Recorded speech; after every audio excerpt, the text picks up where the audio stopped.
Molt bé, bon dia a tothom, benvingudes i benvinguts a la inauguració d'aquest curs. Ens trobem al Consorci Universitari Internacional Menéndez y Pelayo de Barcelona, Centre Lluc, l'acrònim CUIM, com es pot veure aquí. Si aquest problema estem en aquesta magnífica sala del CCCB que es diu El Mirador.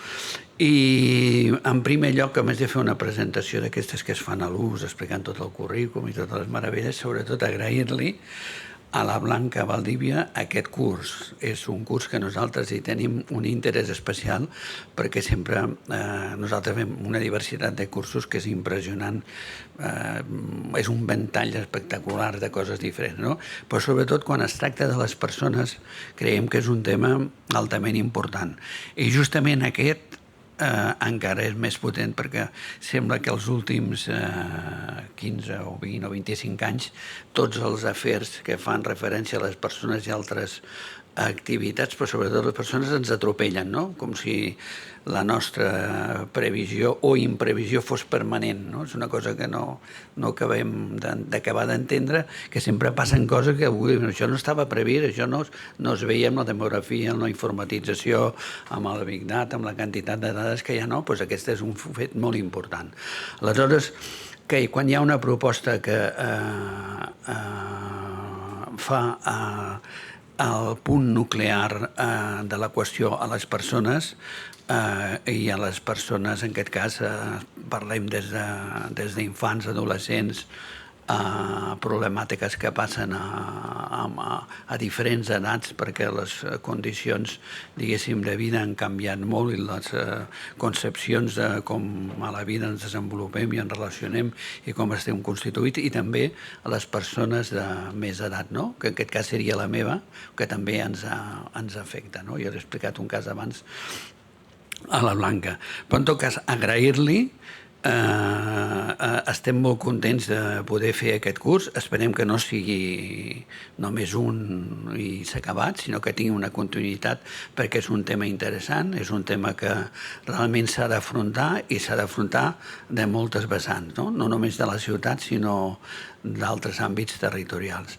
I per tant, li agraïm de nou aquesta possibilitat i li passo la paraula perquè ella us explicarà una mica com es desenvoluparà aquesta jornada i la demà. Espero que siguin profitoses i que puguem repetir. Moltes gràcies a tothom. Perfecte.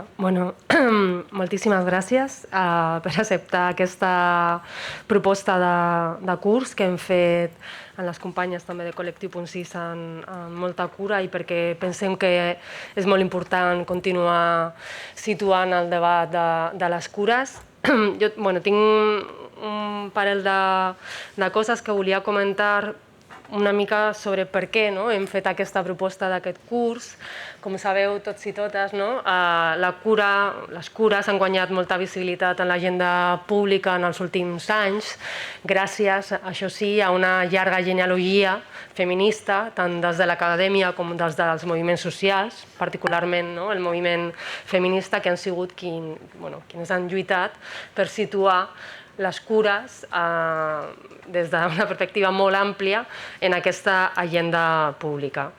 Però justament la Sandra Esquerra, que és una de les ponents que tindrem avui, explicava fa anys en un article que aquest increment de la visibilitat de les cures no sempre ha significat, no sempre s'ha traduït en una millora de les condicions de cura, ni des del punt de vista de les persones que reben aquestes cures, ni per suposat des del punt de vista de les persones que són proveïdores de cures, tant des de l'àmbit de les cures no remunerades com des de l'àmbit del treball de cures i de la llar.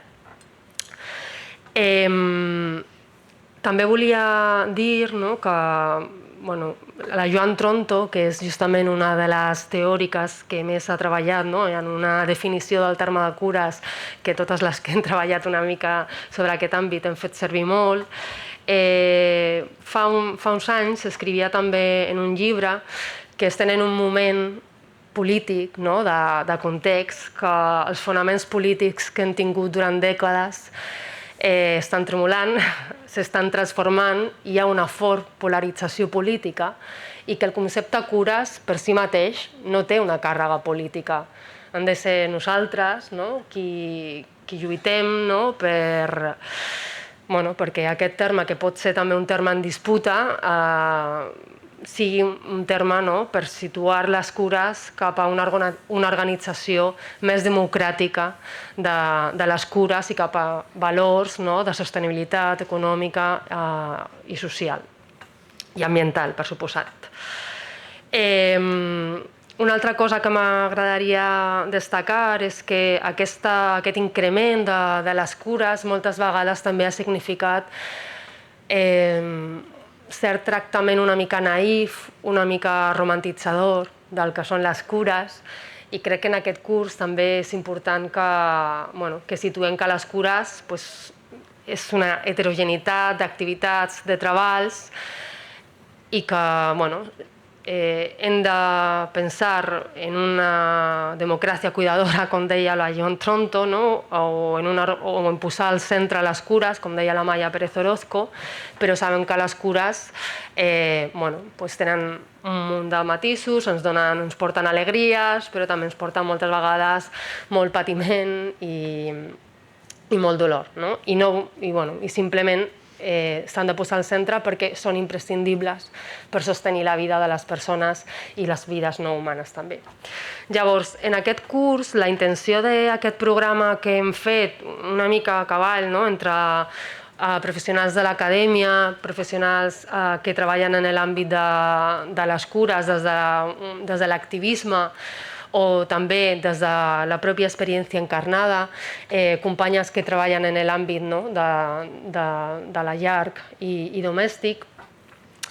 Hi ha com tres debats o tres temes que crec que situarem durant aquests 2 dies, que una mica l'estructura de les sessions és cada dia al matí tindrem una sessió inaugural una mica més llarga d'una ponent. Avui tindrem a Irati i demà tindrem a Roser Casanovas, i després tindrem un parell de taules rodones on un parell de companyes que puguin conversar sobre temes concrets, sobre polítiques d'envelliment, sobre quines són les condicions que necessiten les treballadores de l'hogar, del llar i les cures per poder tenir treballs i vides més dignes des de l'activisme, de la diversitat funcional i per una vida independent, etc.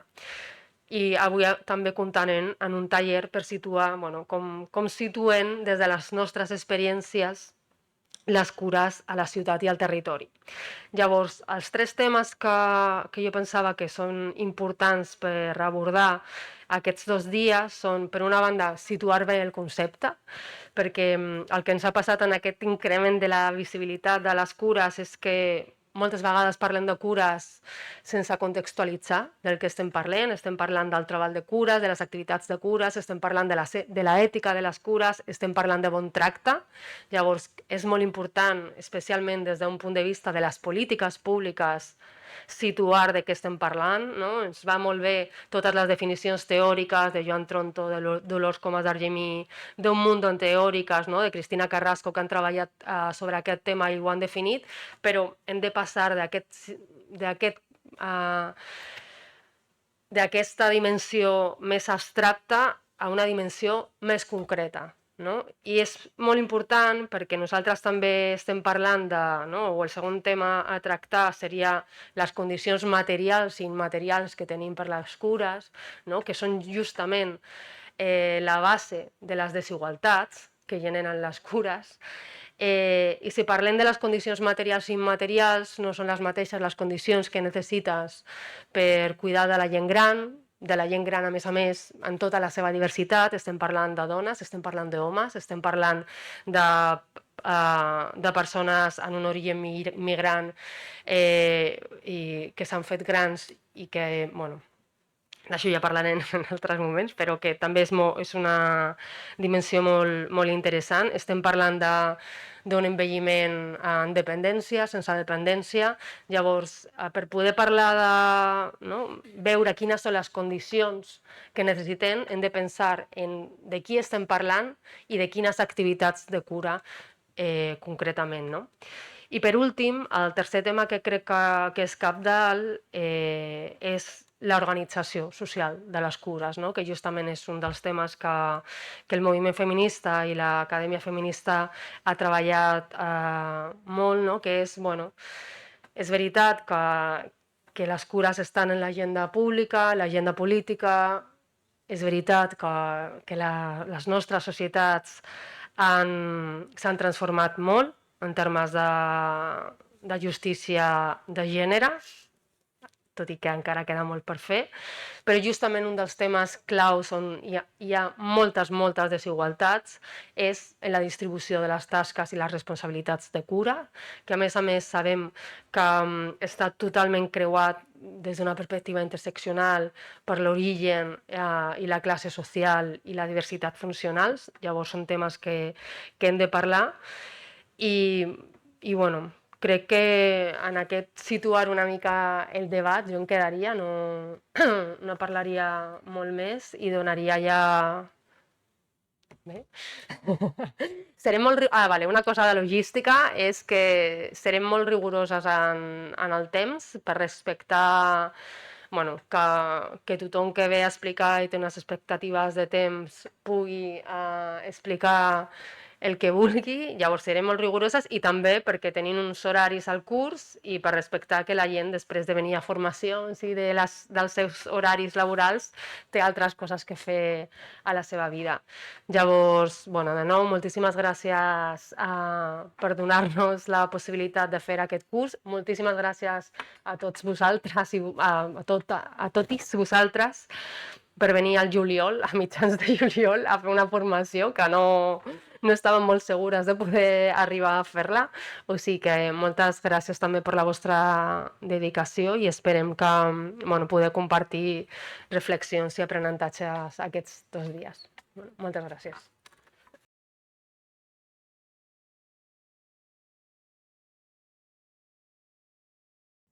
Te tengo que presentar, Irati. Vale. Yo ya iba a empezar a tope. No, ya te veo. Ya. Perdón, es que como has dicho lo de que hay que ser estricta, he dicho, voy a empezar ya. Bueno, Irati pensaba que me había enviado la presentación, pero no lo ha hecho. Pero yo os puedo decir por qué la he invitado, ¿vale? Que al final es una presentación así más generis. Bueno, ella es socióloga, como yo, pero como yo también se ha metido en ver, ¿no? en vincular esta relación entre el espacio y los cuidados. Ella hizo un trabajo súper interesante hace unos años junto a Ana Fernández, que se llama Arquitectura de los Cuidados, un libro que está editado en Icaria, que me imagino que hablará en algún momento de él, pero que ha sido como muy referente para todas las personas que hemos trabajado en el ámbito de los cuidados y la ciudad en los últimos años. Y también, más recientemente estuvo vinculada con la Fundación Matia, ¿verdad?, en Euskal Herria, pensando también un poco esta vuelta, ¿no?, de los cuidados y la organización social de los cuidados, especialmente para gente más mayor, ¿no?, entiendo. Y ahora pues está inmersa en un nuevo proyecto profesional que supongo que nos contarás ahora un poquito más adelante también. Así que, bueno, lo hemos resuelto, ¿no? Sí, maravilloso. Perdona, Muchas Blanca. gracias, nada. Nada, chicos, pues vamos a hacer una cosa. Yo cuando veía la planilla de todos los temas que vais a trabajar, justamente decía, buah, es que vamos a tener muchas posibilidades de profundizar en temas. Entonces dije, vale, ¿desde dónde puedo aportar? Yo que ya pinto canas, ¿no?, que supongo que empecé a trabajar en este tipo de temas en el 2013, temas de viviendas colaborativas, personas mayores, vejez, qué serán de nosotras cuando seamos mayores, etcétera, etcétera. Y una de las cosas de las que me enorgullezco es de todo el camino que hemos recorrido como sociedad desde el 2013 hasta hoy en día, ¿vale? Desde un momento en el que las viviendas colaborativas, el urbanismo feminista, era como que empezaba a dar unos pasos hasta dónde estamos ahora, ¿vale? Por mucho que ahora tengamos la alarma de esto va fatal, chicos, el mundo se acaba, ¿no? Pero es verdad que hay todo un recorrido hecho interesante. Entonces, ¿qué me parecía importante traer? Porque aquí, como comentaba un poquito Blanca, tenemos a veces la dificultad de hablar desde las epistemologías, desde los conceptos, desde la academia, y luego tenemos otra parte de, vale, ¿cómo lo haríamos en las políticas públicas? Pero después de más de 11, 12, 13 años de recorrido, ya tenemos certezas. Entonces, yo lo que hoy os voy a traer es una genealogía de esas certezas. De qué se está haciendo y no qué se está haciendo en Dinamarca, en Würzburg, en bla, bla, bla. No, qué se está haciendo aquí y ahora, ¿vale? Y qué aprendizajes tenemos de aquí. Y aquí, como decía, bueno, ya sabéis, tesis, antítesis, síntesis, un gran economista llamado Marx, o podemos hablar de Macaco, que decía acción, reacción, repercusión. Yo he traído a Macaco, por lo que sea. Una de las cosas, voy a hablar todo el rato desde este marco, desde qué empezamos a hacer, a dónde nos llevó y luego qué quedó, qué se asentó, ¿vale? Y voy a intentar hablar de muchos proyectos y de ninguno a la vez. Así fácil, ¿no? Pero sobre todo, ¿por qué? Porque cuando hacemos diseño de políticas públicas y diseño espacial, ¿no? Y diseño también de programas, de licitaciones, de legislaciones, en cualquiera de los ámbitos que estemos trabajando, público, privado, comunitario, hay una particularidad, que es que nosotros tenemos como una hipótesis de acciones, yo voy a hacer este tipo de cosas y estas acciones me van a llevar a este resultado, ¿no? Y entonces, nuestro rol casi siempre es, al principio, evangelizar. Porque tú te crees tu idea y tú vas a todos los sitios contando tu idea porque tu idea funciona, no sé qué. No, es un poco nuestro papel como profesionales, no pasa nada. Tú vas ahí evangelizando, evangelizando, hasta que al final consigues llevarlo a la práctica. Ahora estamos en un punto, lo que os decía, que tenemos evidencia científica, tenemos datos recogidos, no todos los que nos gustaría, por desgracia, porque por lo que sea las estadísticas y las retrospectivas no se suelen hacer mucho, ¿no? Los proyectos se acaban siempre en el programa y luego la valoración es simplemente para que te terminen de dar la ayuda y ya se acaba ahí, pero nadie vuelve 5 años más tarde, ¿no? Pues como los estudios longitudinales no se tocan demasiado, pero tenemos también la monitorización de los resultados, que ya tenemos cierta tangibilidad, y luego podemos hablar de algunas cuestiones de innovación, tipológica, etcétera, etcétera, que vamos a tocar. ¿Os parece bien que esta es la propuesta? Voy a hacerlo por aquí. Vale. Y luego ya, si queréis, a Blanca le puedo pasar chorrocientos mil proyectos que se están haciendo, o sea, todo lo que queráis, luego preguntádmelo. Y además Blanca me ha dicho, Irati, deja espacio para hablar. Y yo he dicho, pues sí, pues tienen razón, porque claro, pobrecicos míos. Entonces voy a intentar hacerlo así también. Vale, la primera es desde dónde me gustaría hablar, ¿no? Nosotros empezamos a hablar, este concepto lo cogimos bueno, de una economista y lo aplicamos, le hicimos así un refundido y lo empezamos a aplicar en el 2012-2013, que es esta idea que las arquitecturas del cuidado tienen que tener siempre una parte de infraestructuras duras. Cuando hablamos de infraestructuras duras estamos hablando de la organización económica monetaria, que es cuánto me va a costar esto a mí como administración pública, cuánto me va a costar esto a mí como individuo, cuánto cuesta sostenerlo económicamente en monedas, en euros. ¿Estamos hablando de 600 euros al mes de un centro de día o estamos hablando de 1.700 euros al mes? ¿No? Estos temas que además en las culturas de los sures nos cuesta tanto hablar, que es del maldito dinero. La segunda sería la organización espacial, que esta sí está muy trabajada, está en nuestro paradigma, ¿no? Es como hemos conseguido ahí tener como una presencia bastante elevada, por suerte, y muy teorizada. Y luego está la organización jurídica, que es igual de importante. ¿De quién es la responsabilidad jurídica fiscal de todo esto? ¿A quién le corresponde? Y estamos hablando tanto de las viviendas, como estamos hablando de los equipamientos, como estamos hablando de algo tan simple como si esta persona sale del centro de día y se rompe la cadera, ¿la culpa de quién es? ¿Hay una responsabilidad jurídica? Que parece una tontería, pero muchas trabajadoras dicen, yo no saco a la persona de la residencia ni de palo, porque como me venga el familiar me denuncia a mí y la que la despiden es a mí. Entonces, vamos a aterrizar las cosas y vamos a verlas por su nombre, que aquí hay muchos matices que luego pues el papel no lo aguanta. O sea, el papel lo aguanta todo, perdonad. ¿No? Entonces tú en el papel dices, sí, voy a sacarla porque, ¿no? La residencia que funciona es la que siempre está vacía, la que está todo el día en la calle la gente, y es como, ya, pero que ahí luego, pues eso, viene una persona llamada abogado y la lías. Bueno, y luego estaría por otra parte las infraestructuras blandas, que las infraestructuras blandas es cómo organizamos los cuidados, ¿no? ¿Hasta qué punto organizamos esta parte? Y aquí vuelvo al tema de las, por ejemplo, las viviendas colaborativas. Ah, yo pensaba que tú me ibas a limpiar el culo. Amiga mía, somos súper amigas. Y la otra diciendo, perdona, yo no pienso hacer eso.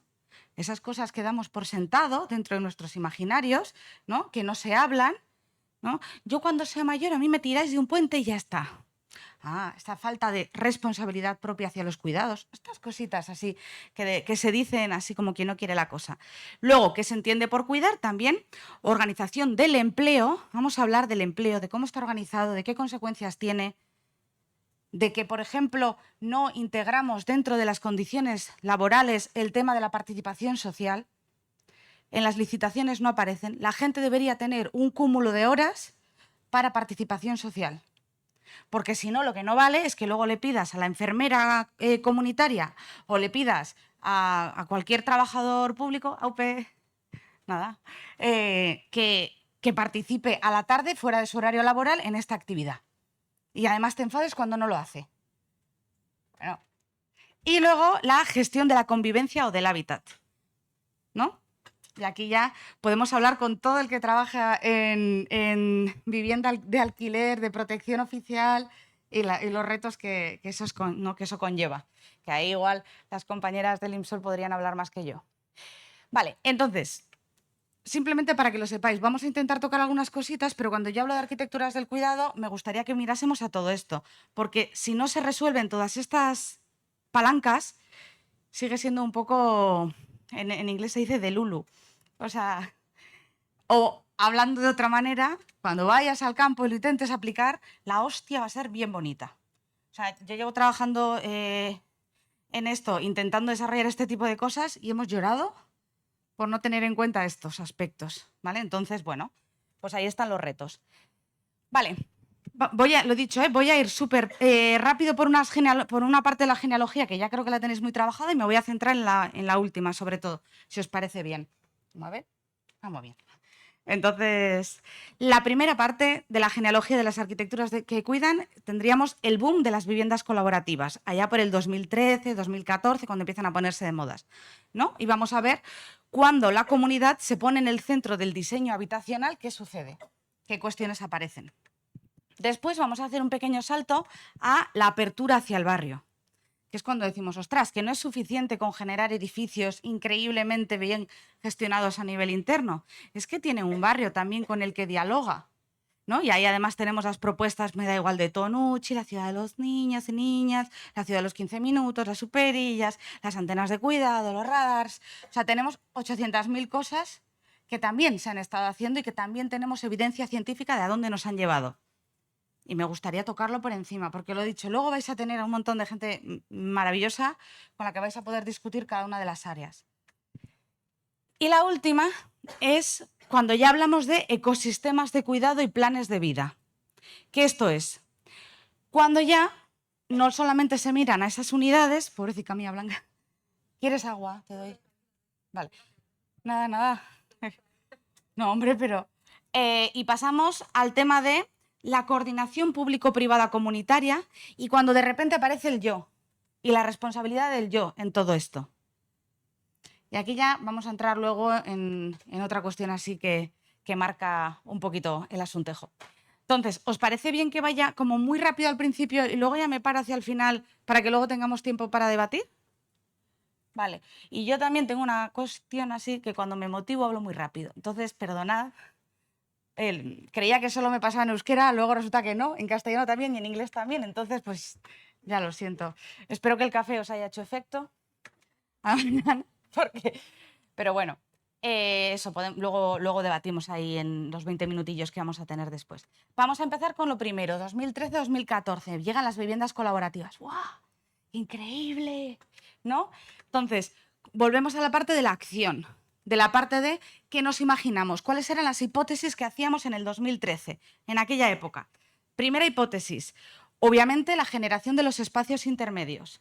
Generamos espacios intermedios que no están en el espacio público ni en el espacio privado, están en el espacio comunitario y con la generación de esos espacios intermedios tenemos soluciones sociales, porque cuando se generan pasillos, cuando se generan lugares de estancias comunes, cuando se generan entradas, suceden otras cosas de manera más informal, los cuidados empiezan a desarrollarse, ¿no? Luego tenemos el murmullo social, el tema del reconocimiento social, la organización de la vida, o sea, hay cosas que se empiezan a articular de una manera diferente y también teorizábamos en aquella época en que también podían ser generación de espacios intermedios climáticos, Pues a nivel de mejora bioclimática de los espacios, ventilaciones, etcétera, etcétera, que es otra manera de cuidar, pasiva, pero sigue siendo una manera muy importante, ¿no? ¿Qué más teorizábamos en aquella época con las viviendas colaborativas? Decíamos, perfecto, cedemos una parte de nuestros espacios privados porque tenemos viviendas demasiado grandes y estancas que no se corresponden con nuestros modelos de vida, y entonces lo que tenemos son lujos comunitarios, porque de repente tenemos una pedazo de cafetería y sala de estar y biblioteca donde antes no la había, porque de repente tenemos cines comunitarios, tenemos acceso a piscinas de rehabilitación comunitaria, tenemos acceso a este tipo de cuestiones que cada uno decidía poner en el centro. Y se empieza a ver que en estas viviendas, además, es muy importante lo que se pone en el centro del compartir. Luego vamos a hablar de esto. Pero es un modelo de vivienda sobre todo que pone, por ejemplo, la vejez. Es un modelo de vivienda que pone sobre todo la crianza, que pone sobre todo qué es lo que pone en el centro de ese compartir. Y en base a eso se empiezan a articular. Pasamos de Travensol, 2013, una vivienda colaborativa, que luego al final se tuvo que hacer de manera privada, etcétera, etcétera, a hoy en día con más de 70 proyectos a nivel de todo el Estado español, más de 2.000 organizaciones o asociaciones que intentan llevarlo adelante. O sea, imaginaros el pedazo de salto que hemos dado, ¿vale? Y luego, también, desde el principio, lo que vimos era que aquí había mucha diversidad. Había iniciativas públicas municipales que se pusieron en marcha, que esto sobre todo pasó en el País Vasco, que es, en Euskal Herria, que es ayuntamientos quieren poner políticas públicas en marcha, no hay red, no hay equipo que las quiera llevar a cabo, pero lanzan estas viviendas colaborativas y luego ya rellenan con licitaciones públicas esto. Eso a vosotros os hará súper raro porque aquí es al revés, ¿no? Como que hay primero movimiento social y luego ya viene la vivienda, no al revés. Pero bueno, luego esos serían los mixtos, las cooperativas en cesión de uso, y luego están los privados, los que no les queda otra que actuar de manera privada. Entonces, con esta acción, con esta hipótesis que teníamos de vamos a vivir todos mejor, vamos a acabar con todas las enfermedades del mundo porque el problema de la sociedad es la individualidad, ¿no? Dimos el salto y empezaron a haber unas reacciones. Estas reacciones se han ido acumulando de manera progresiva a lo largo del tiempo. La primera, ¿de qué nos dimos cuenta cuando ya pasamos a la acción? De que no es tan sencillo como parecía. ¿Quién lo iba a pensar? ¿No? Aquí tenemos las condiciones autonómicas, ¿no? Los condicionantes autonómicos, que cada comunidad autónoma plantea una gran diferencia. Y esto hay que tenerlo en cuenta también, pues por esto de que hablan de la democracia territorial y bli, bli, bli, bla, bla, bla, pues no es lo mismo hacerlo en Burgos que hacerlo en el País Vasco, que hacerlo en Cataluña, que hacerlo en Andalucía. Tenemos que ser también conscientes de eso. Y luego, en el futuro, ya haremos política pública exigiendo un poquito de democracia territorial. Los condicionantes políticos importan y mucho. Y esto no va tanto de qué partido político lo impulsa, sino de tener un moicano, una moicana que de repente salga como un champiñón en la administración y que crea en ti. Ya está. Porque necesitas un San Pedro para abrir todas las puertas. Y que esté tan loca como tú, o tan loco como tú, como para poder ponerlo en marcha. Es verdad que hay ciertos colores políticos que tienen más tendencia a eso que otros, pero bueno.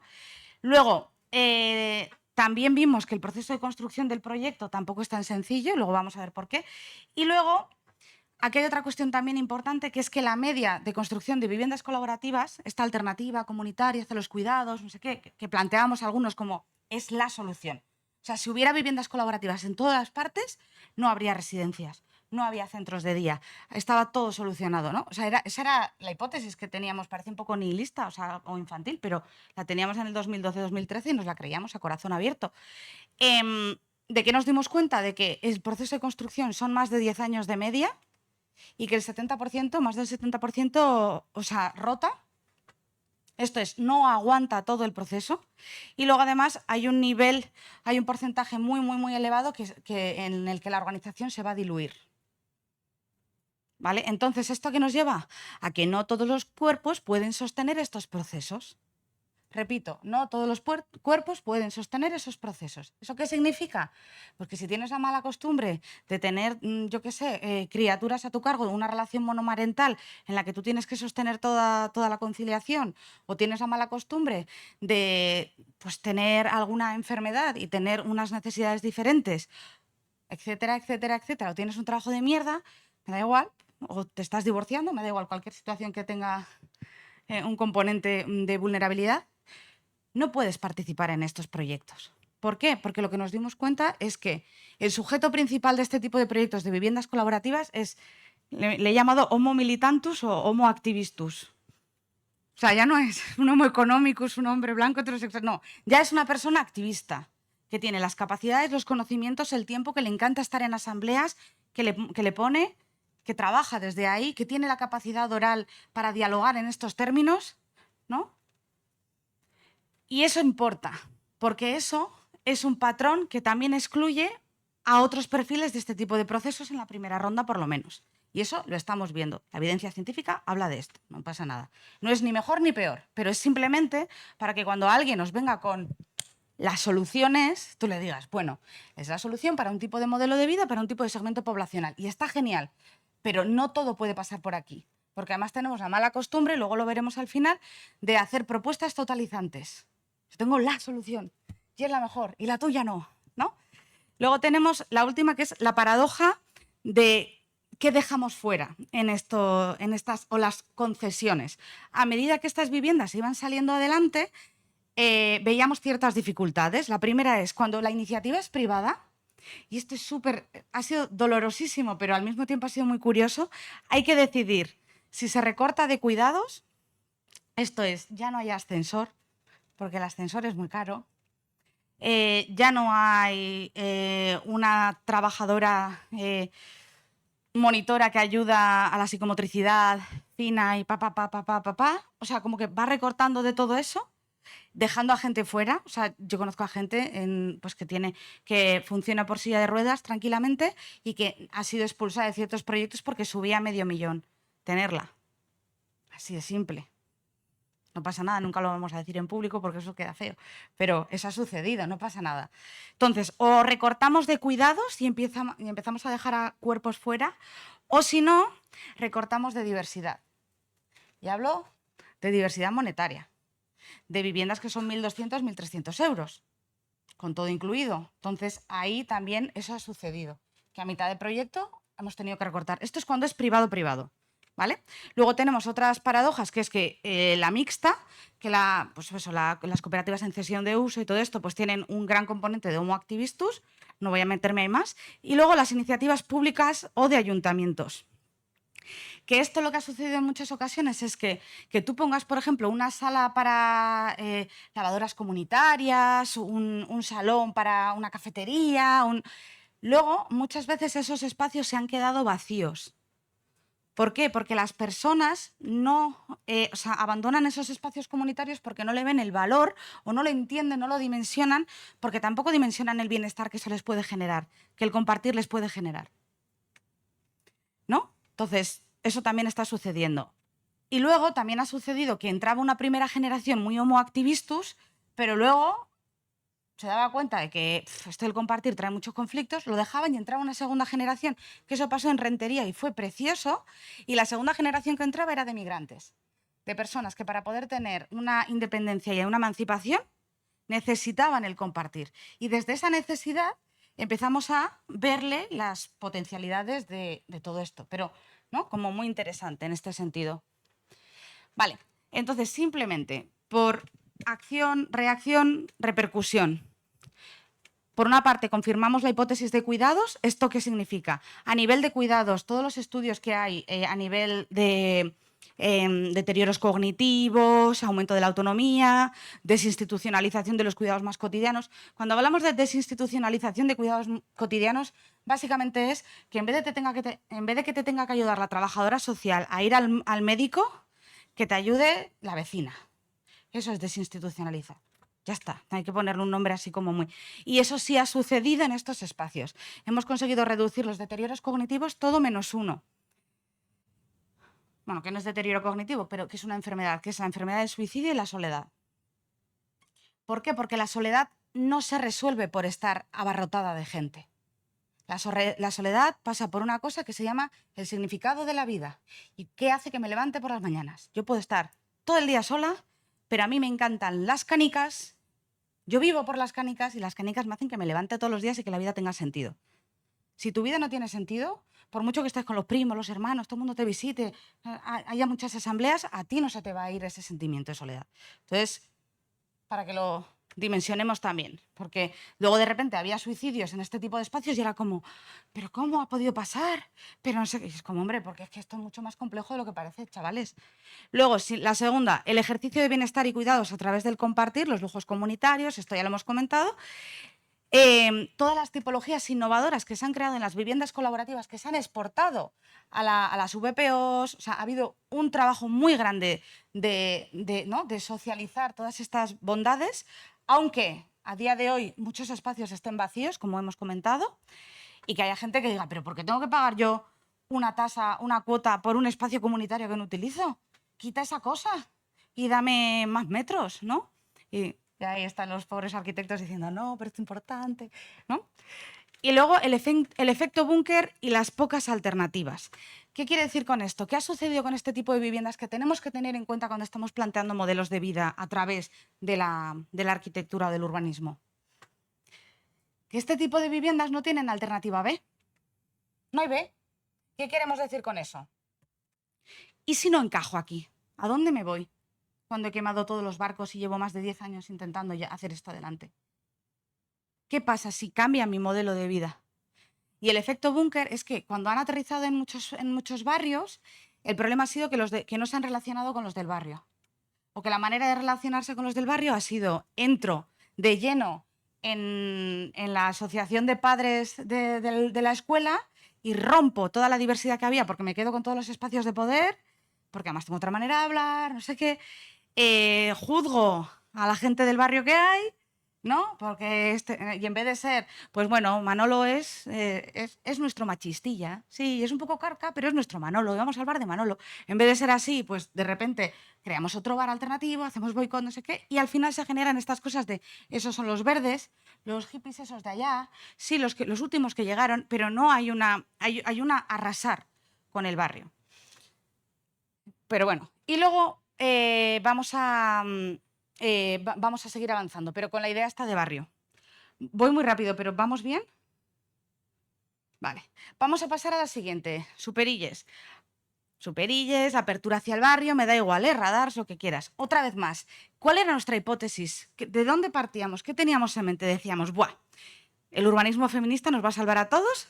¿El urbanismo va a conseguir cambiar todas las relaciones sociales? ¿No? Ahí partíamos ahí 2009 y ahí, pues bueno, teníamos diferentes referentes.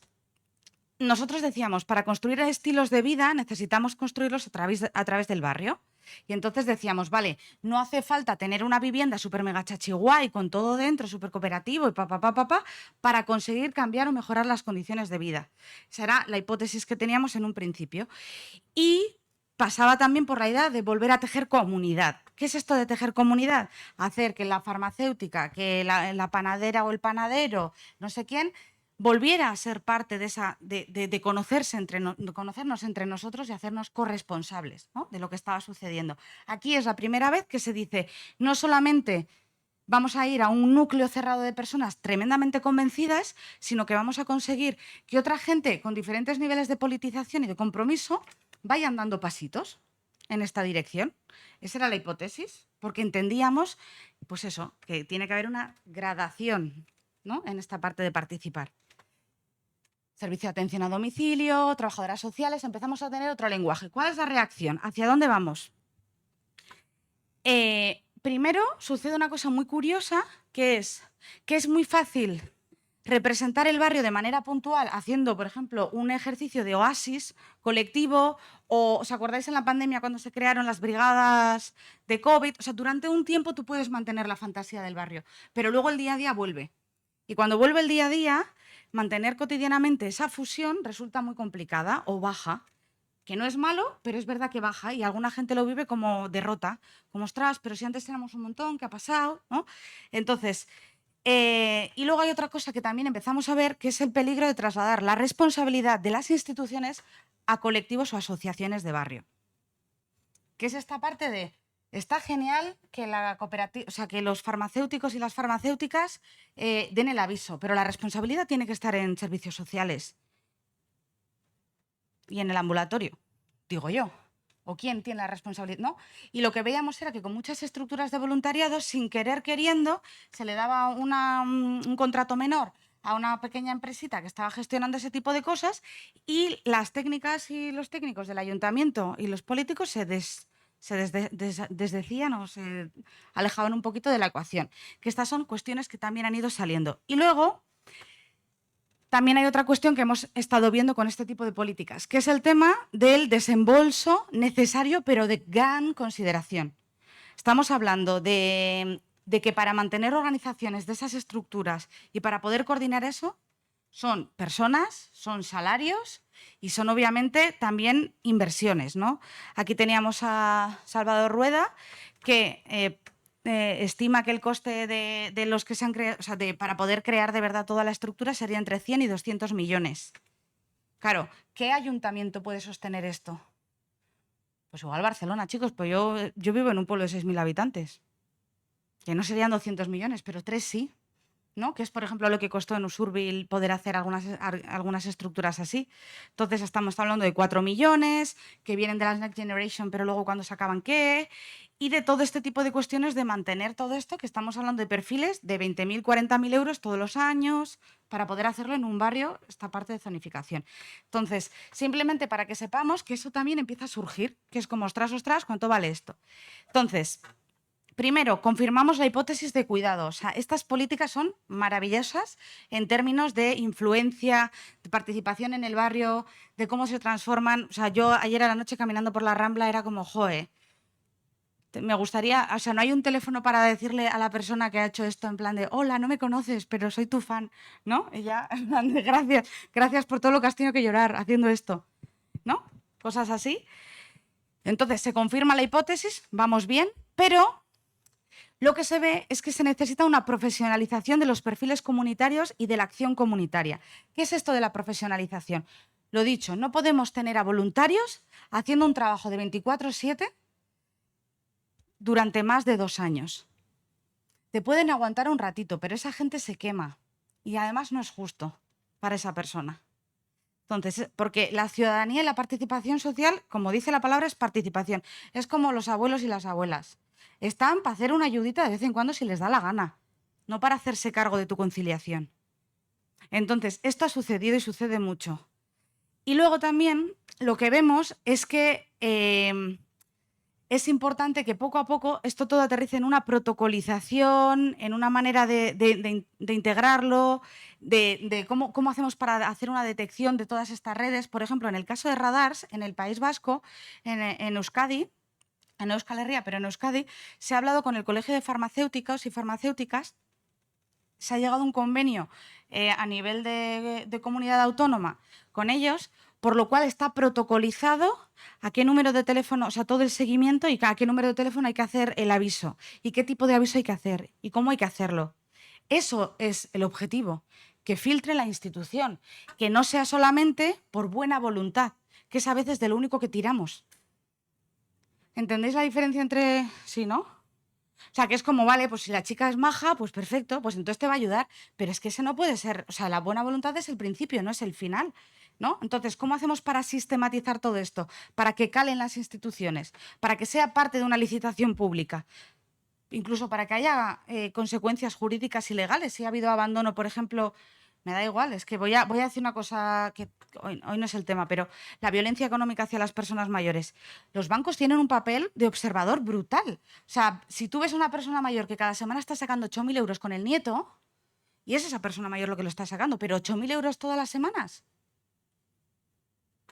no pueden dar la alarma. Entonces, ¿qué hacemos? Hay gente que por la calle te dice, oye, vete a mirar la cuenta, pero te lo dice a su cuenta y riesgo, pero no. Entonces, vamos a ver cómo hacemos para que todas estas estructuras y radares se institucionalicen. Y luego está la vergüenza social de la soledad, que ya lo vamos a trabajar otro día, y la educación en el rol de cómo crear viviendas, o sea, de cómo generar espacios comunitarios. ¿Eso qué significa? Os voy a poner un ejemplo muy sencillito, que es, nosotros decimos, venga, vamos a generar estructuras para que haya un radar comunitario que funcione, ¿vale? Todo súper bien. ¿A nosotros qué nos pasó? Nos pasó el caso del carnicero, que el carnicero, con su buena intención del mundo, decía, sí, pues el otro día le tuve que decir a la asistenta, mientras trabajaba, Le tuve que decir a la asistenta que, pues eso, que avisé que Mari Carmen, pues que ya se le está yendo la olla, porque empieza a oler. Y claro, a mí me dijo la asistenta que si empezaba a oler era también porque podía tener principio cognitivo, o sea, principio de demencia y no sé qué, y ta. Y el señor lo hace con la mejor intención del mundo mientras está cortando la carne. Pero está generando un espacio de cotilleo en torno a un espacio de cuidados. Bienvenido a los pueblos y a los barrios. Entonces, hay que educar a esa persona para que pueda acompañar de una manera saludable. No podemos dar una charla un día y decir, mira, llama a este teléfono, adiós, y nos vamos maravillosamente bien. Esto hay que entrenarlo poco a poco, porque si no nos vamos a otras cosas. Entonces, simplemente para que lo tengamos en cuenta. Y luego, qué importante es en este punto las figuras de las dinamizadoras comunitarias. Y las dinamizadoras comunitarias, además, tienen que tener una particularidad muy importante. Y esto es polémico, horrible, ¿vale? Las personas dinamizadoras comunitarias tienen que tener un perfil agradable, cercano, no muy técnico y políticamente bajo. ¿Qué significa eso? Me da igual a quién votes, me da igual, pero tienes que ser capaz de ser una persona cercana y accesible. Punto. Que no esté juzgando, que no se enfade, que no le diga a otra persona, mira, ese comentario es muy capitalista, y que os estoy hablando de cosas que podéis decir, hombre, no sé qué. No, de verdad, de verdad. Entonces, esto es súper importante porque puede haber personas que son lideresas de ciertos movimientos sociales que no son las personas adecuadas porque son terriblemente juzgadoras, porque han tenido un rol muy de batalla y ese rol es necesario. Gracias por pelear. Pero no puedes estar ahí haciendo un proceso de dinamización porque te va a enfadar, te va a enervar, te va a mover y vas a terminar sin querer juzgando a las personas o soltándoles una chapa sobre economía que la otra persona se va a quedar así y va a decir, es que yo no... Y no te vas a dar cuenta porque estás tan en ese código que vas a hablar desde otro lugar. Y ya para terminar, los ecosistemas de cuidado. Los ecosistemas de cuidados o los sistemas de hábitat y de bienestar sociocomunitario, ¿qué son? Y ya acabo, ¿eh? Son básicamente el planteamiento de no basta con el urbanismo, tenemos que empezar a crear las nuevas estructuras del estado de bienestar. Y ahí es cuando nos damos la vuelta y le intentamos hincar el diente al Estado. Y aquí es donde nos ponemos a llorar todo el mundo. Y ahí es donde estamos. Yo he estado acompañando en 5 ecosistemas de cuidados, diferentes rural, urbano, de costa. Y bueno, entonces, ¿cuál es el objetivo? El objetivo es, vamos a involucrar a las instituciones públicas, privadas y comunitarias, pero privadas también, porque forman parte de todo este ecosistema. Y no solamente vamos a hablar de arquitectura, sino que también vamos a hablar de arquitectura institucional. Vamos a hablar de condiciones laborales. Vamos a hablar con las trabajadoras, no solamente algunas, sino todas las trabajadoras y los trabajadores que hay en todas las capas. Desde el SAT hasta las internas y bueno, internos no hay muchos, pero bueno. Y vamos a hablar de empresas de cuidados, subcontratas, licitaciones. Vamos a meternos ahí en el barro, ¿vale? Entonces, ¿qué pasó en todo esto? ¿Cuál ha sido la reacción? Porque cuando tú intentas crear sistemas o ecosistemas de cuidados, lo primero que tienes que hacer es el ayuntamiento quien tiene la responsabilidad de poner a todo el mundo, empresas públicas y privadas, en contacto y obligarles a hacer esta parte de diagnóstico colectivo primero y obviamente luego también cesiones a cada una de las partes. ¿Y esto qué sucede? Pues que es complicado. Primero porque esto es súper triste, pero cuando el alcalde o la alcaldesa no está involucrada, no sale.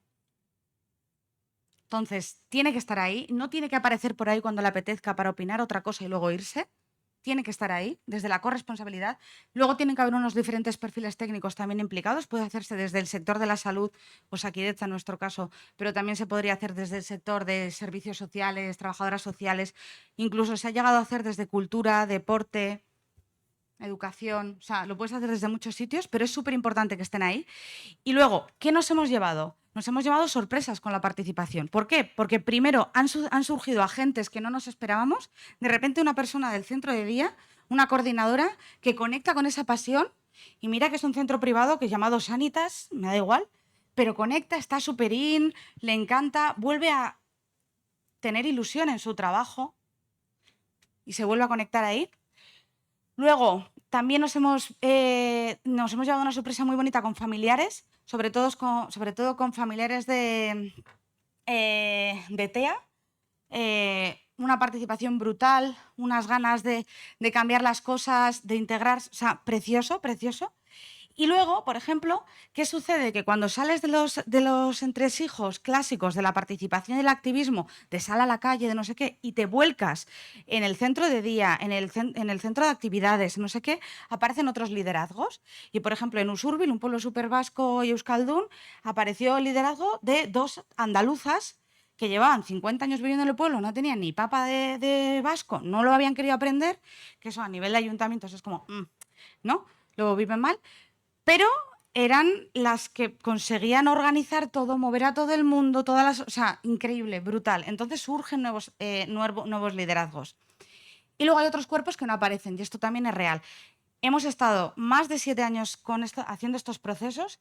Los cuerpos que nunca aparecen son los jóvenes, cuerpos de privilegio. La gente joven no aparece aquí, ni se la espera, los cuidados, solamente a la mani de 8M organizándola, ¿no? Los cuidados en el centro, feministas, y luego no aparecer a todo este proceso participativo, porque hay aquí una parte que hay que reconocer. Cuando estamos hablando de cambiar las estructuras del Estado y todo este tipo de cosas, se pierde la erótica, no es sexy, como gente aburrida hablando de cosas así. Entonces, no hubo manera, y eso que la alcaldesa fue una por una, que la Casa de la Mujer estaba implicada, no hubo manera. Luego, los hombres, el 85% de la participación siempre son mujeres, siempre, siempre, siempre, siempre, no hay manera tampoco. Y luego también los que más cuestan son los perfiles ampliamente vulnerados, que son las internas, porque tienen miedo de que las repatrien, no sé qué. Incluso hay veces que están enfadadas entre ellas, entonces si va no sé quién, si va Wendeline, no voy a ir yo porque no sé qué, ¿no? Y luego vamos a poder hablar, y ya acabo con esto, con el tema de la negociación de los privilegios, porque esto ha sido un marrón que nadie pensábamos, pero que ha saltado por los aires y está encima de la mesa, que ahora vamos a ver un poco qué es. ¿Qué pasa cuando tú intentas cambiar las estructuras del Estado? Una de las cosas que nos sucedió es que nosotros el servicio de atención a domicilio lo tenemos a las mañanas. Y el horario, no sé aquí, por eso digo nosotros, porque no tengo ni idea. Y el horario es de 8:30 de la mañana a 4. Entonces, ¿qué pasó? Y fines de semana no incluidos, obviamente, y festivos tampoco. ¿Qué pasó? Que cuando una de las primeras lecturas era, ostras, yo necesito más tiempo para poder, o sea, porque yo es que los fines de semana trabajo, es que no, o hasta las tardes no llego, me vendría súper bien, ¿no? Por esto de que se reducen las unidades familiares, ya no hay 5 hermanos y hermanas para cuidar, estamos una persona o 2. Cuando se intentó plantear, vale, pues vamos a ponerlo a la tarde también, ¿qué surgió? Pues empezaron a surgir huelgas generales. Porque nuestros derechos, ¿no? Y no solamente en el servicio de atención a domicilio, en muchos servicios que se intentaban plantear a las tardes también. Una vez a la semana a la tarde, con una rotación de, durante un mes, a ti te va a tocar un fin de semana. Imposible. Y además desde la lógica de los derechos. Entonces, ¿qué pasa? ¿Cuál es la paradoja? ¿Qué se hace casi siempre? ¿Cómo se soluciona ese conflicto? Nada, subcontrata a una empresa. La empresa subcontrata, el 90% son personas migradas, con unas condiciones laborales mucho peores. Entonces, contrato a gente de segunda para cubrir el problema de que las primeras, desde su privilegio, no quieren tratar, porque se les ha olvidado que son trabajadoras públicas, al servicio de la sociedad. Pero esto de servir a la sociedad se nos olvida. Y es como, no, yo me gané en mis... ¿no? Y de repente te empiezas a encontrar estas cosas y dices, ¡ostras! ¿No? ¿Y qué hacemos aquí? Porque aquí hay un privilegio que no se quiere saltar. Y no es fácil, no es fácil. Los horarios de atención también de los técnicos, de las personas, o sea, es que lo siento mucho, pero la sociedad participa en los espacios a las tardes, no a las mañanas. Pero si tu horario como trabajador de cultura es de 9 a 3, ¿qué hacemos? Pues hay 2 tipos de personas, la motivada que está siempre a las tardes y que su marido o mujer nos quiere asesinar, ¿no? Que siempre que nos ves como, devuélveme a mi pareja, ¿no? O aparece con el niño, con no sé qué, y que obviamente pues, se va a quemar a la larga, ¿no? Y luego está la gente que dice, yo cumplo con mi deber, ¿no? Entonces, de repente empezamos con esta negociación de privilegios y yo creía, otra cosa que pasó, ya tengo que acabar. Otra cosa importante que pasó es que yo creía que solo era con personas, con las generaciones antiguas, porque las nuevas generaciones iban a ser diferentes. Vale, pues con la mano abierta. Claro, ¿qué pasa? Que es una cuestión de cultura, de cómo entendemos el Estado. Y yo he visto en Tudela, en Teruel, yo vi a una persona de 20 años atando a una persona mayor y poniéndola, mirándola a la pared, porque claro, que si no se suele mover y se suele tirar al suelo, y yo le decía a esa persona, pero ¿no te parece? Y dice, va, pero si ya no se entera, ¿no? Y veía y decía, ostras, estos discursos son tan antiguos y está en una persona tan joven. Entonces, la edad no nos va a salvar de nada. Las nuevas generaciones no van a hacer nada diferente a no ser que cambiemos la cultura y la manera de trabajar de esos espacios. Y sin eso, por mucho que la arquitectura es maravillosa, vamos a tener edificios preciosos y prácticas pues muy mejorables, ¿vale? Y luego lo último es la necesidad de trabajar desde el yo, desde los planes de vida y las rutas de apoyo, ¿vale? ¿Qué es esto de los planes de vida y las rutas de apoyo? La mayoría de la sociedad dice, virgencita, virgencita, que me quede como esté. No me centro en los cuidados hasta que me explotan en la cara. Y además, como me explotan en la cara, yo lo que hago es una cosa llamada cuidados autoritarios. ¿Qué son los cuidados autoritarios? Yo espero hasta que decidan por mí. Y en vez de tener un debate en el que poco a poco voy tomando decisiones con unos espacios, ¿no? Y no estoy hablando solamente de la muerte digna, estoy hablando de quién quieres que te limpie el culo cuando seas mayor. ¿Quieres ir a una residencia? ¿Te quieres quedar en tu casa? Si es una residencia con las mejores instalaciones del mundo mundial, ¿estarías dispuesto a ir? ¿Quieres hacer coro aunque tengas demencia y aunque no puedas ir? Porque para ti el coro es súper importante, ¿no? ¿Quieres que en carnavales te disfracen o no?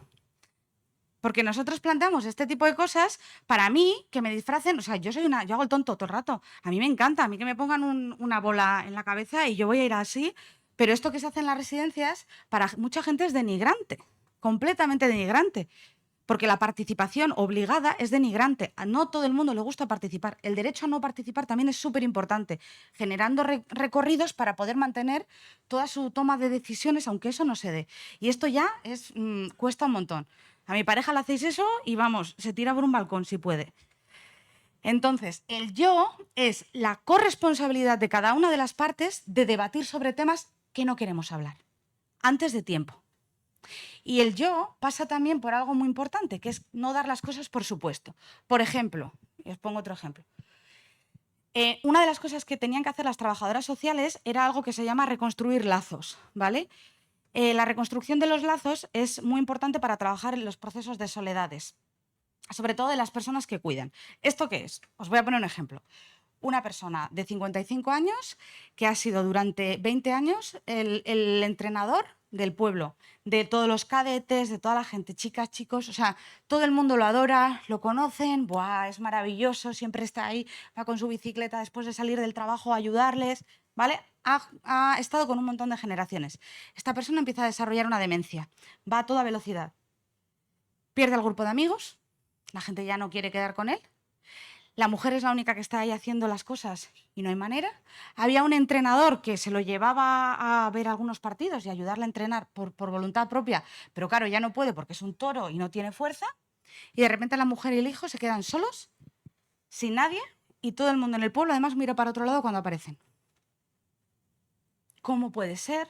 Si esta persona todo el mundo la quería, etcétera, etcétera. Ahí se plantea con la trabajadora social que hay un trabajo del copón porque la trabajadora social no quiere meterse en ese melón y tú le dices, ¿quieres mejorar sus condiciones de vida? Mejorar sus condiciones de vida pasa por hablar de procesos restituyentes de relaciones.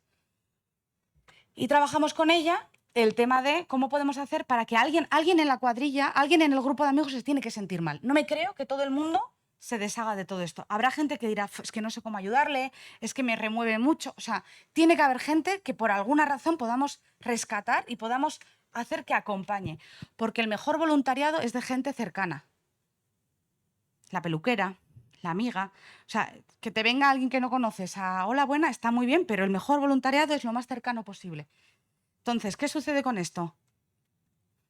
Ahí el problema de restituir las relaciones pasa por sentarse con gente que no tiene un problema directo, que no es familiar, y es hablar.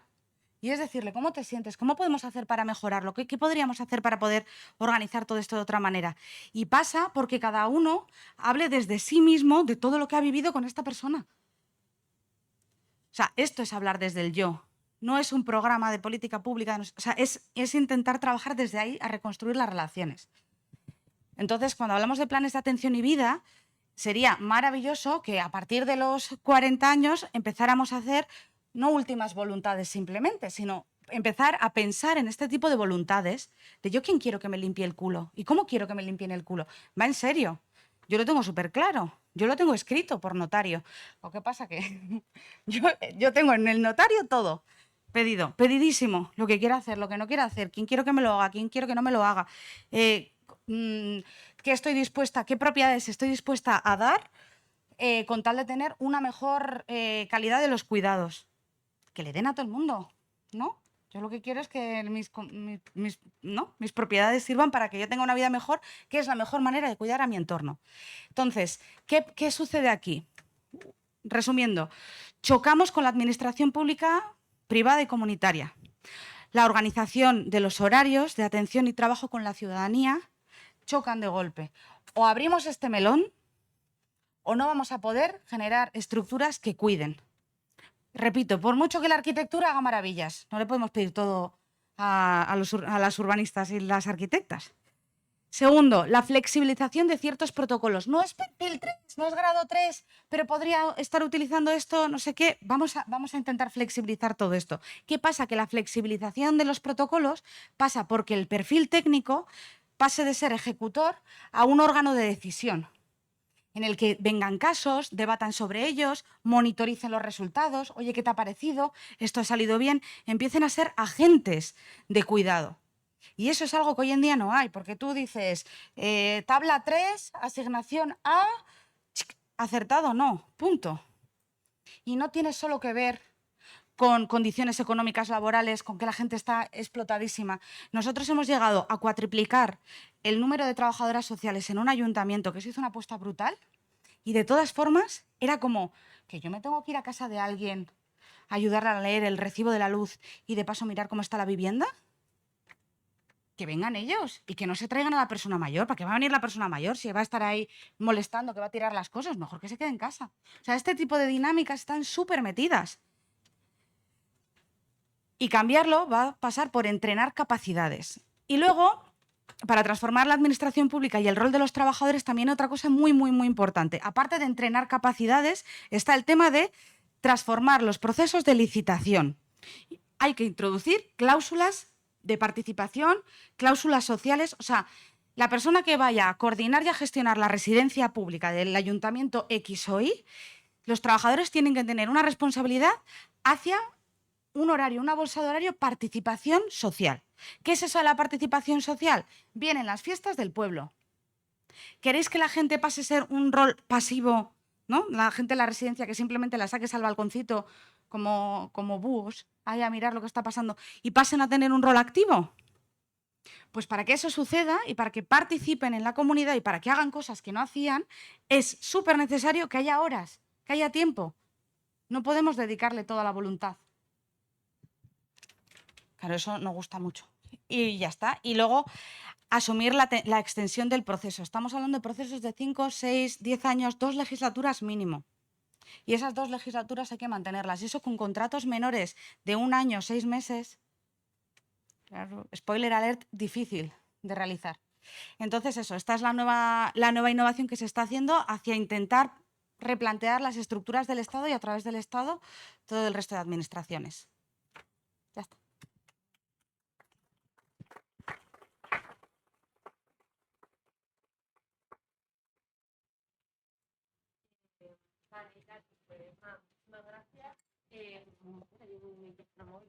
Sí, perdona. Vale. ¿Se ha apagado? Sí, ahora está entendido. Bien, pues tendríamos 10 minutitos ahora para preguntas, seguro que, bueno, ha explicado muchísimas cosas y muy rápido, así que seguramente tenéis alguna cuestión, alguna pregunta. Entonces, bueno, si queréis como levantar las manos, hacemos como una recogida de cuestiones. Vale, venga, por aquí una primera. Si te parece bien, Irati, juntamos como 2 o 3 y luego las contestas juntas. Vale. Pues mira, primero ella. Hola, buenos días. Yo soy Blanca Noguera, soy del IMSOL. El IMSOL es una promotora pública de vivienda pública. Y aprovecho que está Irati aquí y ahora nos estamos metiendo en temas de innovación social. Irati, has nombrado temas de cooperativas. Estamos en esta reflexión y yo aprovecho que estás aquí y te traslado mis inquietudes, ¿no? Queremos empezar a hacer viviendas co-livings, viviendas para perfiles determinados. Y a mí me preocupa una cosa en relación, o sea, me preocupa, me pregunto, la experiencia de las cooperativas, ya lo has nombrado, cómo ha funcionado, y hay una cosa que es que son personas que tienen una afinidad en general y se juntan para un objetivo. Nosotros desde la administración pública no tenemos este perfil, tenemos unas personas que aparecen por unos criterios que no tienen nada que ver con sus afinidades y tenemos que crear comunidad, tenemos que plantear espacios comunitarios, tenemos que plantear este tema de, o sea, cómo nos ayudamos unos a otros, y esto nos cuesta un poco, o me cuesta un poco pensar cómo lo podemos conseguir en una sociedad que hemos desaprendido a cuidarnos unos a otros, porque no es lo que nuestros padres cuidaban a los abuelos y las vecinas y la peluquera, y esto lo hemos desaprendido y cada uno mira para uno mismo, ¿no? Esto me preocupa también, o me pregunto, y en el papel que tenemos nosotros, que somos técnicas, que hemos de intentar pensar cómo vamos a llegar a la gente para que aprovechen la oportunidad que tenemos ahora, o la oportunidad, o que realmente ya no nos queda otra y por lo tanto lo tenemos que hacer. Me preocupa cómo, o me pregunto si el hecho de exponer con una franqueza total de decir, es que ya no nos queda otra.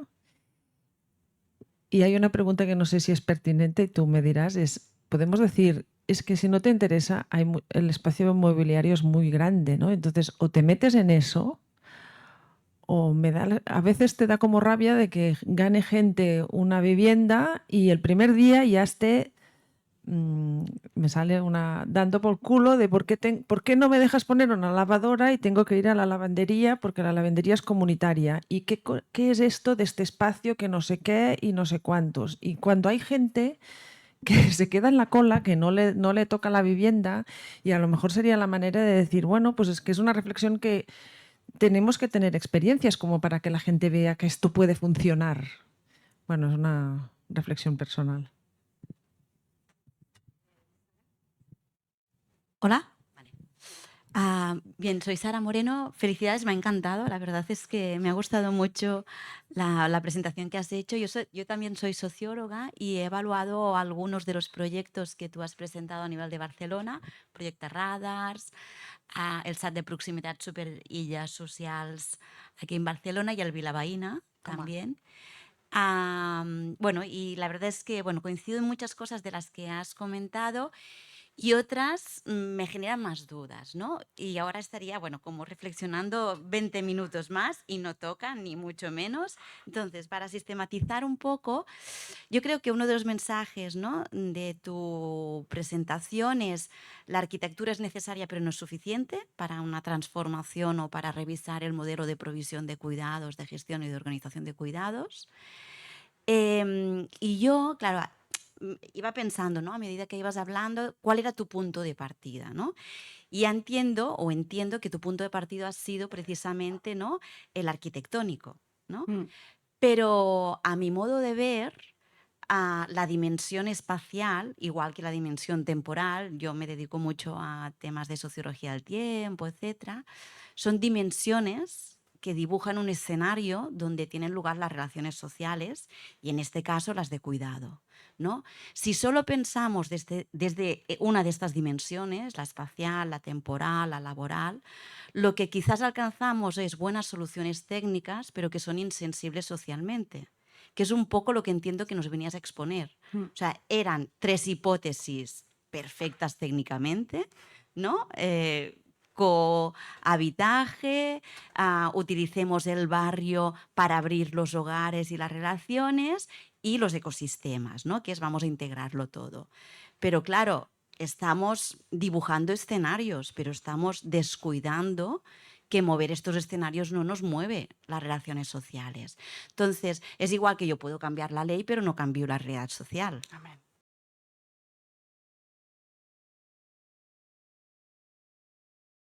Bueno, es una reflexión que quería compartir, pero sí que me quedaba un poco como que la intención de tu presentación o conclusión era problematizar lo que se ha hecho.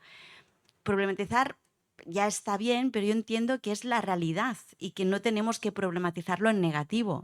Que está bien, la innovación social pasa por aquí, Sí. por probar, como tú decías al inicio, súper importante, monitorizar datos y evaluar, porque si no, no sabemos qué tenemos que mejorar.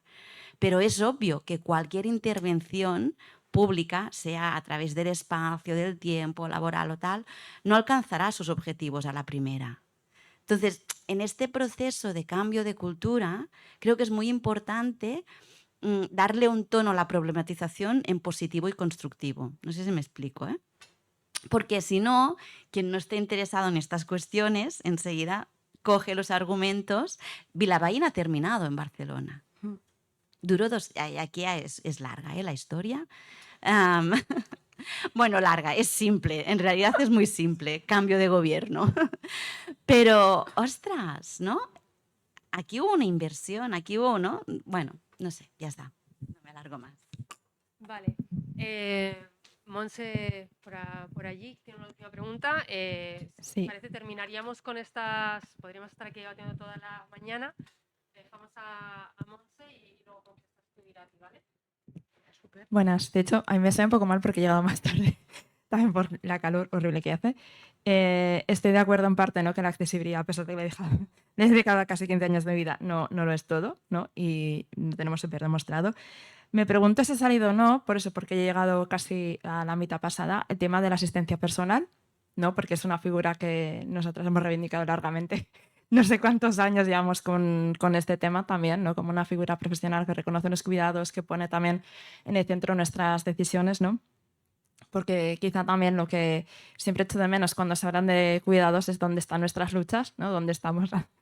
Me va a salir muy así, ¿no? Dónde estamos las cojas feministas, ¿no? Que ¿no? Con una genealogía también muy larga, ¿no? Y con una incidencia política muy bestia, ¿no? Y esta a veces una sensación que tengo de cuándo y cómo vamos a conseguir enlazar reivindicaciones, luchas y propuestas políticas para que realmente se aterricen y vayan hacia adelante, ¿no? Porque si no es como seguimos perpetuando en plan de, ¿no? Nosotras y vosotras constantemente, cuando al final estamos de los dos lados, ¿no? O sea, nosotras también tenemos que, bueno, también somos cuidadoras, necesitamos cuidados, ¿no?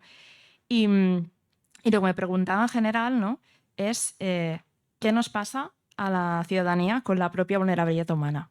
Porque esta cuestión, ¿no? De cómo nos relacionamos cuando pasa algo, que además, o sea, tanto yo como otras personas que de mi entorno, pues evidentemente lo encarnamos en, ¿no? Primerísima persona, ¿no?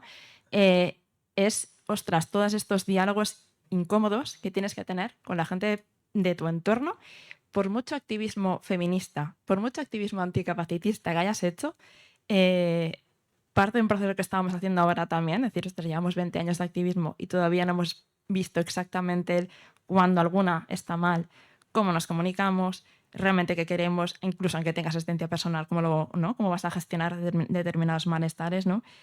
Entonces, bueno, es un poco también esta parte de si es atractivo o no el tema de los cuidados o qué nos pasa. Para mí es un poco esto, ¿no? De qué nos pasa con la vulnerabilidad, y estoy absolutamente de acuerdo que tiene que tratarse como desde el yo, en espacios pequeños, ¿no? Que sean seguros, donde poder un poco, así como abrirte en canal, ¿no? Y hablar las cosas, pues, tal cual, ¿no? Y ya está, ¿no? Y es un poco también la sensación de estar como luchando muchos años ¿no? Somos el colectivo de los eternos proyectos piloto, ¿no? De OBIs por media España, en Andalucía, pues fatal, ¿no? Cada 2 por 3.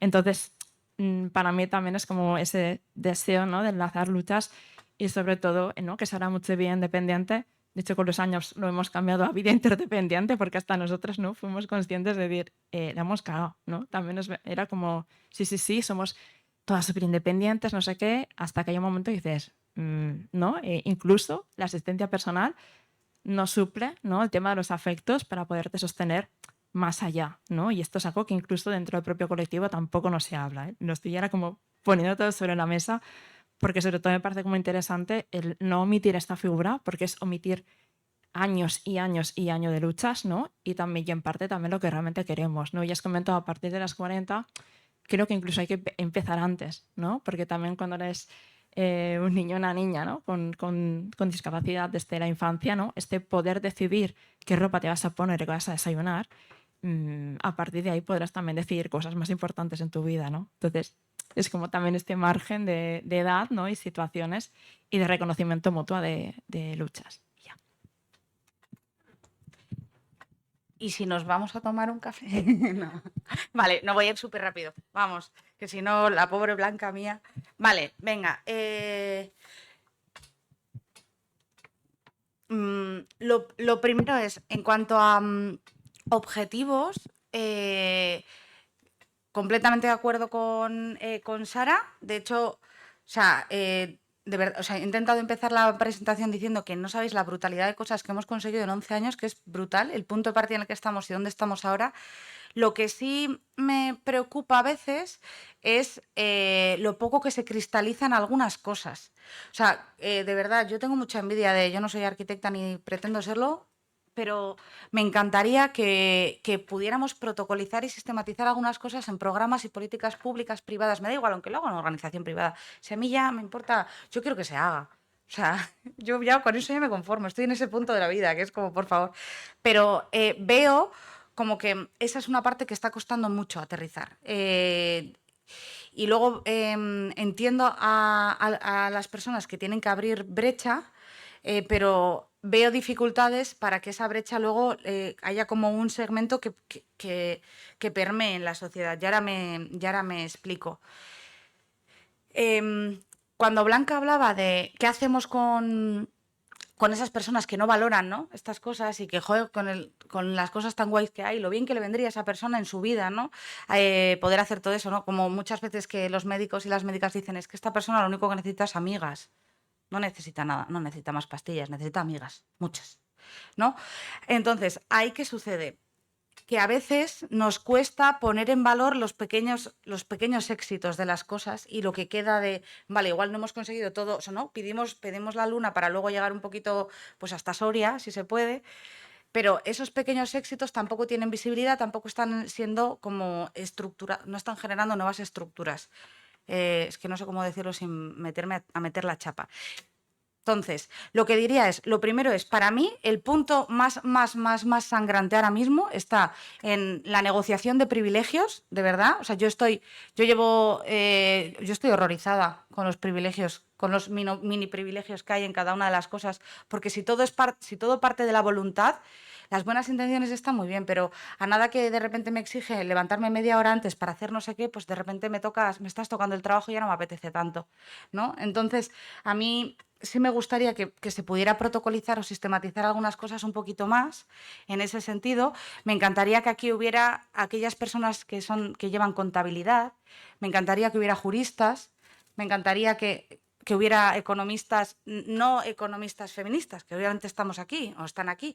No, estoy hablando de la persona que lleva pues la contratación de la promotora pública y que lleva la rentabilidad de no sé qué, o sea, me encantaría que todas estas personas pudiéramos estar aquí para darle una vuelta a todo esto, no desde grandes marcos, sino desde cuestiones muy pequeñitas, como por ejemplo, una persona que tiene una vivienda de 1,5 millones en Donosti tiene que pagar 0 euros por el centro de día, cuando su casa vale 1,5 millones si la vende el día de mañana, cuando la vendan los hijos.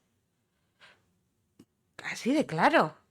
porque yo creo en la solidaridad habitacional y creo que no solamente tiene que ser la administración pública la que coja, o sea, la que provea todo el rato de viviendas. Creo que nosotros también tenemos viviendas que podemos ceder para la administración pública a modo de alquileres, nuevas, ¿no? La permuta habitacional. O sea, hay como muchas cosas aquí que se pueden hacer entre medias.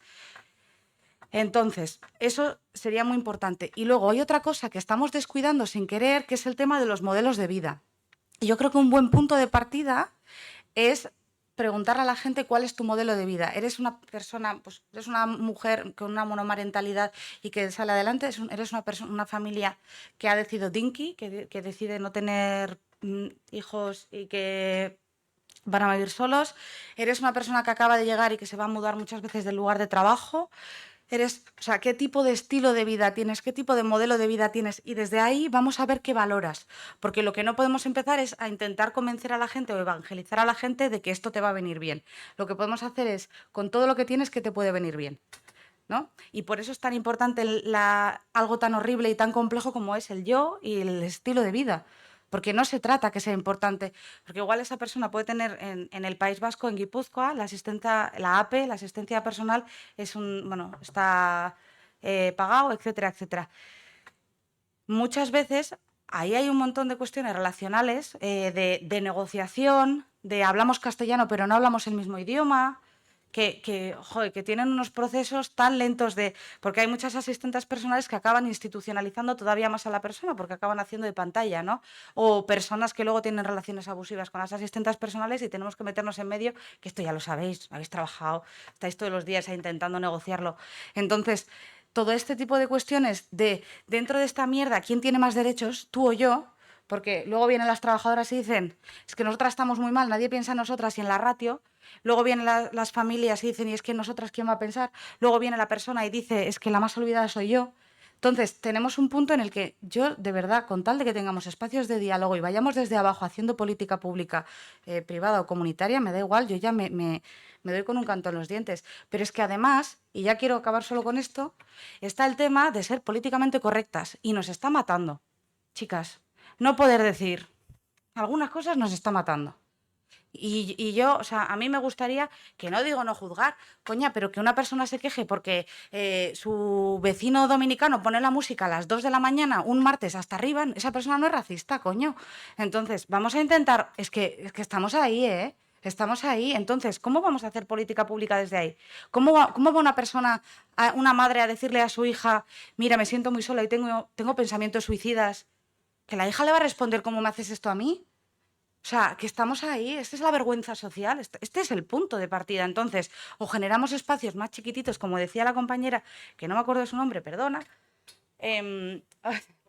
Monse, o de verdad que esto se va a la mierda y estos espacios chiquititos tienen que pasar por hacer política de una manera, no desde a las barricadas, sino de una manera de, te escucho, estás soltando algo con lo que no estoy de acuerdo, estás soltando algo con lo que me está haciendo saltar cosas, ¿no? Pero no te voy a tildar de algo y te voy a hacer una X y voy a decir, es que ves, es que la Ira te ha soltado un comentario tan machista, no, coño. Y esto esto nos está lastrando, chicos, nos está lastrando, esta rabia nos está lastrando, o eso es lo que yo siento en la hora de hacer activismo y a la hora de estar con gente, que poco a poco vamos a celebrar cada victoria pequeñita. Y ya está.